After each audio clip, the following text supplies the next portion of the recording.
ఆంధ్రప్రదేశ్ విభజన జరిగిన తర్వాత మొట్టమొదటి 4-5 సంవత్సరాలు అందరికీ తెలిసిందే. స్వతంత్ర భారతదేశంలో ఏ ఒక్క కేంద్ర ప్రభుత్వం ఒక రాష్ట్ర ప్రభుత్వానికి అన్ని నిధులు కానీ అన్ని సంస్థలు కానీ ఇచ్చిన దాఖలాలు లేవు. కానీ దురదృష్టవశాత్తు 2019లో జగన్మోహన్ రెడ్డి గారు వైఎస్ఆర్సీ పార్టీ ప్రభుత్వంలో రావటం మూలాన 5 సంవత్సరాలు ఆంధ్రప్రదేశ్ ప్రజలు ఆంధ్రప్రదేశ్ విపరీతంగా నష్టపోయింది.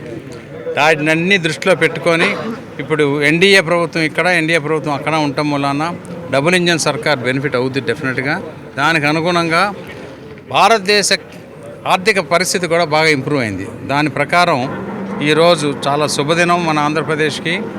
ఈరోజు 15,000 కోట్లు అమరావతికి ప్రత్యేకంగా ఇవ్వటం, తర్వాత ప్రతి సంవత్సరం కూడా అమరావతి డెవలప్మెంట్కి కావాల్సిన ఫండ్స్ కూడా ఇస్తామని సూచించారు బడ్జెట్లో.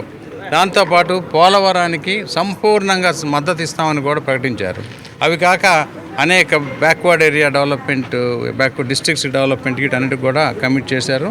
ఆంధ్రప్రదేశ్ చాలా అభివృద్ధి వచ్చింది. అంటే జగన్ ఆల్రెడీ అంటే ఇక్కడ లా అండ్ ఆర్డర్ సరిగా లేదని చెప్తున్నారు. అలానే వాళ్ళు కూడా కొన్ని డాక్యుమెంట్స్ తగలబెట్టడం జరిగింది. అంటే వీటన్నిటి నేపథ్యంలో అంటే వాళ్ళు బీజేపీని కూడా మేము అంటే ఈ లా అండ్ ఆర్డర్ సరిగా లేదు, దేశవ్యాప్తంగా కూడా బీజేపీ మద్దతు కోరుతామని చెప్తున్నారు. దీనికి బీజేపీ మద్దతు ఇస్తుందా? ఎట్లా ఇస్తుందండి? వీళ్ళు చేసే అరాచకాలు బీజేపీకి తెలియక కాదు కదా. వాళ్ళు చేస్తుంది ఏంటంటే ఆ బాబాయిని చంపింది కూడా ఇలాగే చేశారు, మభ్య పెడదామని. రక్తం తుడిచేస్తే అయిపోయిందా? ఇప్పుడు పట్టుకున్నారు కదా సిబిఐ వాళ్ళు, వీళ్ళే చంపారని చెప్పి. కాబట్టి ఇవన్నీ కూడా వాళ్ళ గొయ్యి వాళ్ళు తవ్వుకుంటున్నారు. ఇంకా అనేక సమస్యల్లో ఇరుక్కుంటారు వాళ్ళు అనేది నా నమ్మకం.